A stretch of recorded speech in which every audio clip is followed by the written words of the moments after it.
खाँचीकोट दरबारमा कृपया एकपटक आएर अवलोकन गरिदिनु होला। हो अर्घाखाँचीको खाँचीकोट दरबार एकपटक यो फुल भिडियो हेरेर साथ दिनुहुनेछ भन्ने हामी आशा पनि गर्दछौँ। पुरा भिडियो हेर्नु होला। डोलीबाट जाने खुन बाहिर निस्किँदाखेरि हजुर त्यस खुनद्वाराबाट चाहिँ देवी उत्पन्न भएर हजुर दिउराली स्थापना भएकी ए र चाहिँ यहाँका राजा अरू उहाँकी रानी भएको सम्बन्ध यो रहेछ हेर्नु। ए हजुर हजुर हजुर अनि त्यसपछि पुजारी नै हुनुहुन्छ? म पुजारी नै हो। ए बिहान बेलुका पूजा गर्नुहुन्छ? पूजा पाठ होइन अर्घाखाँची भनेर आउने एउटा सुब्बा मन्दिर छ, जसमा सुब्बा मन्दिरमा आउने सम्पूर्ण भक्त श्रद्धालु भक्तजनहरू अनि वर्षको एकचोटि लाग्ने त्रियादशीको दिन हाम्रो चाहिँ आलम देवीको यहाँ चाहिँ राम हुन्छ, पूजा हुन्छ। हजुर त्यसैमा धेरै अब हाम्रो यहाँ चाहिँ अब राम हेर्नको लागि देवीको दर्शन गर्नको लागि आउनुहुन्छ। उहाँहरू सबैलाई अब नमस्कार भन्न चाहन्छु। देवीको आशीर्वाद मिलोस् अनि चाहिँ सुब्बा मन्दिरको देवीको आशीर्वाद मिलोस् सबैलाई। अब सुब्बा देउराली अनि आलम देवीले कृपाले गर्दा सबैलाई अब कल्याण रहोस् भन्न चाहन्छु है ल। हजुर बुहारी बहिनी के अरे यहाँ राजा कि त दुलै बहिन छोरा कि त्यस्तै रोचक दृश्यहरू हजुरको सामु अवलोकन गराउँदै हामी माथि टपमा पुग्दैछौँ, जसमा अब हामी यो चाहिँ वर्षमा एकचोटि त्रियादशीको दिन यहाँ हाम्रो राम हुन्छ र जाँदैछौँ माथि खाँचीकोट दरबारमा ल। त्यसै हुँदै हामीले अब यो सिडी पार गर्दै जति अघि बढ्छौँ त्यति नै सिडी छ हजुरहरूलाई हेर्नुहोस् है। जति सिडी पार गर्दैछौँ त्यति नै सिडी पार गर्दै हामी चाहिँ माथि मन्दिरको अवलोकन गराउँदैछौँ। हामी चाहिँ अर्घाखाँची जिल्लामा रहेको खाँचीकोट दरबारमा आइपुगेका छौँ र यो दरबारमा चाहिँ हाम्रो कालिका माईको मन्दिर पनि छ। अनि सुब्बा देउराली आउने दर्शकबिनलाई मैले के भन्न चाहन्छु, के अनुरोध गर्न चाहन्छु भन्दाखेरि यो सुब्बा देउराली आउँदाखेरि यहाँ चाहिँ एकपटक अवलोकन गर्न अवश्य पनि आउनु होला। नमस्कार। नमस्कार। आरामै हुनुहुन्छ? आरामै छु। हजुरको शुभ नाम?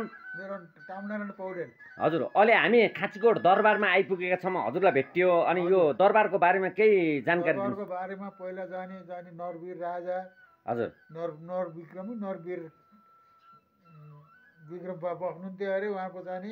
हजुर त्यसपछि जाने उहाँबाट जाने त्यहाँ पहिला जाने 2043 1843 सालमा जाने हजुर एकीकृत भएको अरे। ए हजुर त्यसपछि जाने यहाँ भुरे राजा भन्ने जाने अर्घाका राजा र खाँचीका राजा जाने बस्थे अरे। त्यसपछि अब 6 पुस्तादेखि यस मन्दिरमा हाम्रो पुर्खाले गरे रहेछ हेर्नुहोस्। हजुर हजुर त्यसपछि अहिले जाने म बाँकेबर्दिया थिएँ, जन्म त मेरो यहीँ भएको हो।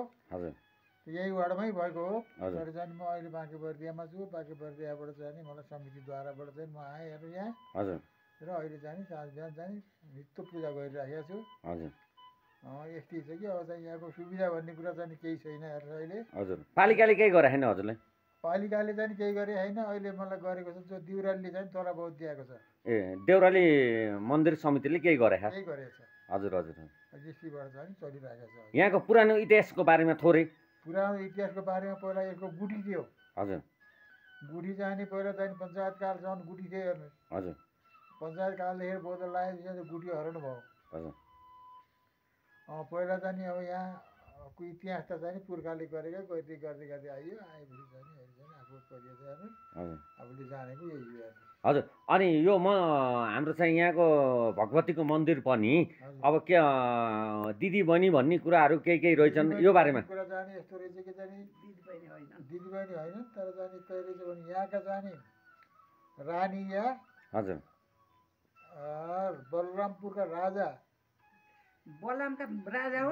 बलरामपुरका राजा भने भन्छ, कहिले बलरामपुरको रानी भन्छन्। बलरामकी रानी यहाँका राजा भन्छन् त। बिहा गरेर जाने लिउँदाखेरि सुब्बा देउराली आउँदाखेरि जाने उहाँ रानीले आत्महत्या जाने गरेर डोलीबाट जाने खुन बाहिर निस्किँदाखेरि हजुर त्यस खुनद्वाराबाट चाहिँ देवी उत्पन्न भएर हजुर दिउराली स्थापना भएकी ए र चाहिँ यहाँका राजा अरू उहाँकी रानी भएको सम्बन्ध यो रहेछ हेर्नु। ए हजुर हजुर हजुर अनि त्यसपछि गएर त्यो धेरै कष्ट भएर धेरै नोक्सान भएको हुँदा हजुर त्यहाँ खनाल जातिका ब्राह्मणले आएर त्यहाँ पूजा गरेछन्। पूजा गरेपछि त्यहाँ ठिक भएछ र आजसम्म पनि दिउरालीमा खनाल जातिका पुजारी छन्। ए खनालकै छन्? खनालकै छन्। खनालकै छन्। हजुर हजुर अब यहाँ आउने सबै भक्तजनहरूलाई के भन्न चाहनुहुन्छ?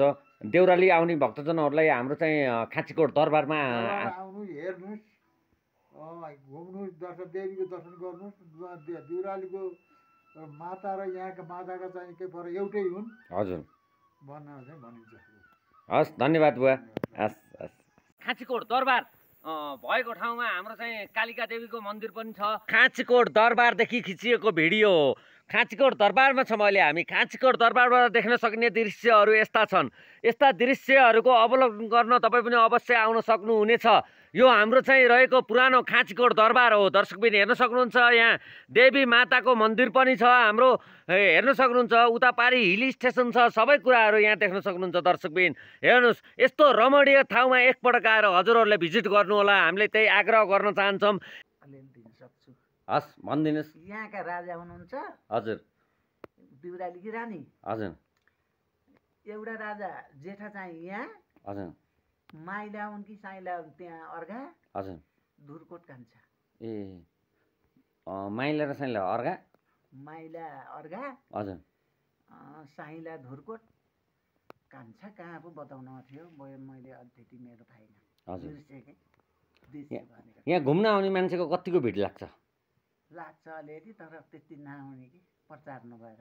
प्रचार नभएर हजुर हजुर। तर ठुला यहाँ पहिला यहाँ आउने हो हजुर राजा सिंह। पहिला राजासिंहमा आउने आउने हो कि देउराली आउनुभन्दा पहिला यहाँ आउने हो होइन? पाप त नलाओस् देवीबाट होइन। हजुर एकदमै हजुर। पाप त नलाओस् सबै एकै हाम्रो लागि। हजुर दरबार दरबार राजा हजुर खाँचीकोट दरबार। खाँचीकोट दरबार यो तल पनि दरबार छन्। हजुर यहाँ त यहाँ तल नि छ। तल पनि हो छन्। ए तत्व आएर उ गरौ त खनेर हेरेर एउटा माटाले प्लास्टिक राखेर ए हजुर दबाएर गयो। ए हो र त्यही भएर त यहाँ हामीले हेर्न सकिन्छ। टाइल साइल लाउन पाइएन। ए नभए यस्तो रहने होइन। हजुर यहाँ राम्रै हुने यो टाइल साइल लगाउन पाएनन्। हजुर अब तत्व आएर यो यहाँसम्म आछन् ए हजुर। कोठा कोठा यति यो बत्ती लाएमा होइन्छन्। कोही बस्ने ठाउँ हुँदो गोलो बनाउँदा उता गेट बस्ने उता राजा घाट बस्ने नुहाउने बाथरुम सबै आगो बालेका कोइला लिएर गएछन्। कोइला चुरा के लिएर गएछन्। कल लगायो उहाँ माथि राख्न हजुर भेटिन्छ कि कहीँ ए यहाँबाट चोरेर लगा? चोरेर होइन कि त्यो झिकेर उहाँ जचाउनलाई हजुर कहीँ भेटियो भने खाता हुँदी हजुर हजुर यहाँको के ए भेटियो भने त्यो खोज्नलाई गुठी छ। धेरै गुठी थियो यसको दरबारमा। हाम्रो अर्घाखाँची जिल्लामा रहेको खाँचीकोट दरबारमा हजुरहरू आउन सक्नुहुन्छ। हेर्न सक्नुहुन्छ जस्तै ऐतिहासिक ठाउँ हो। कति वर्षौँ हामी चाहिँ अब जन्मेकै थिएनौँ। हामीलाई पनि थाहा छैन अब सबै कुराहरू होइन र अब हजुरहरूले बुझ्ने कुरा हो। यो चाहिँ खाँचीकोट दरबार हो। यहाँ चाहिँ हाम्रो आमा हुनुहुन्छ। हाम्रो चाहिँ देवी माताको मन्दिर छ। कालिका आमाको मन्दिर छ। सुपाचोरो ल्याउँदाखेरि एकपल्ट घुम्नै पर्ने ठाउँ खाँचीकोट दरबार है। खाँचीकोट दरबारमा कृपया एकपटक आएर अवलोकन गरिदिनु होला। मलाई मन परेर यो भिडियो बनाएको। हस् धन्यवाद।